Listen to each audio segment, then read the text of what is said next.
Governor Beshear is sounding the alarm over the next Trump administration's proposals to eliminate some pro-electric vehicle policies.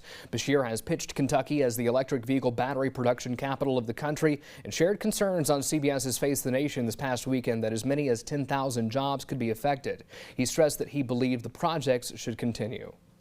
I hope that he will get good advice, and I'll do everything I can to get my message out to our federal delegation of how important these jobs are. And they're not in urban Kentucky. They're in rural Kentucky. They are game-changing investments that have created a bright future here.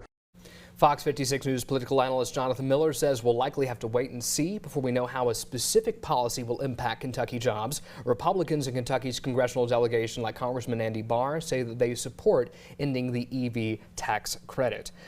Senator Neal, I'll let you start here. With all of the electric vehicle battery production that is being moved into the Bluegrass state, do you think we're backing the right horse here in the long run?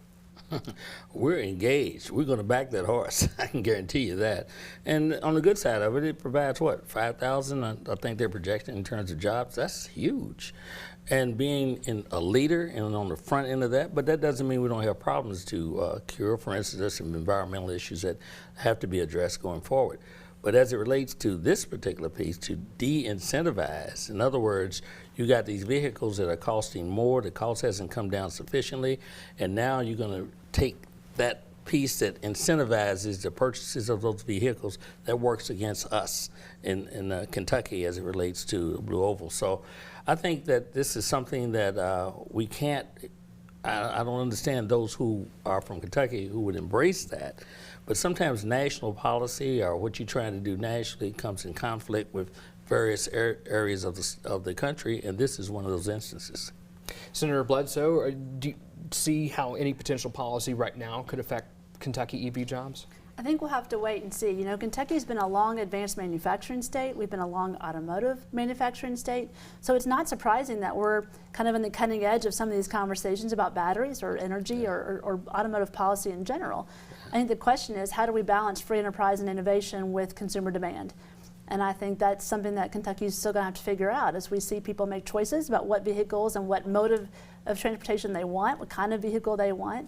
And that should probably be the demand. That should be the driver of some of those conversations, and I think we'll have to wait and see what his administration does. Of course, now we still have that problem, though, of a national agenda affecting a local agenda, and I think she's right. We're going to have to see how that plays out, but I would think that we should be solid, in my view, as advocates for incentivizing that because it betters our economic outlook in terms of Kentucky. Well, are EVs being too politicized at the present moment in y'all's opinions? Do some of the things that are being raised right now kind of fix themselves in the long term? Take, for example, the price point or issues during bad weather, for example. What do y'all think? I think so. I think people are making decisions on what vehicle they want. I do a lot of highway driving, so hybrid doesn't really work for me.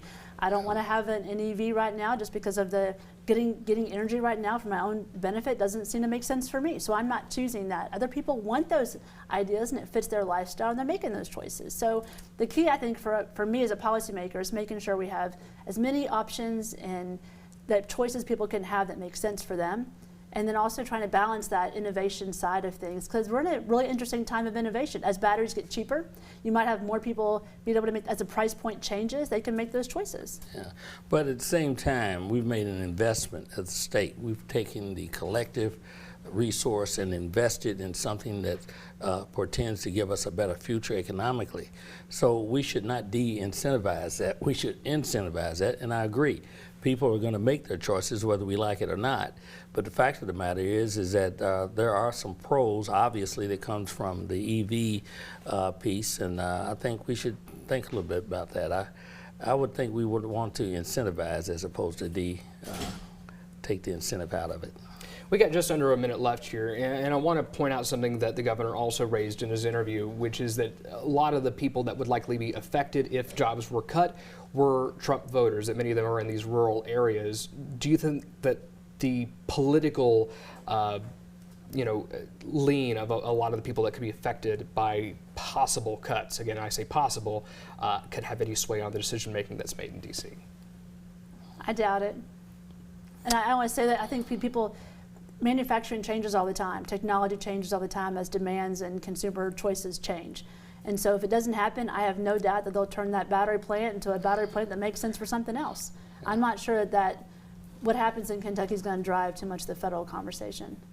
Just my gut. Well, I think we can project. The reason we invested in this is that we projected what this would mean in terms of the benefits we'd have in Kentucky. So that's important to us. As to whether or not something happens nationally or there are cuts various places, how that will affect us, I have no idea, except I know it will have an effect. It always has an effect. So the question is, it may not eliminate it, but we may not be as successful.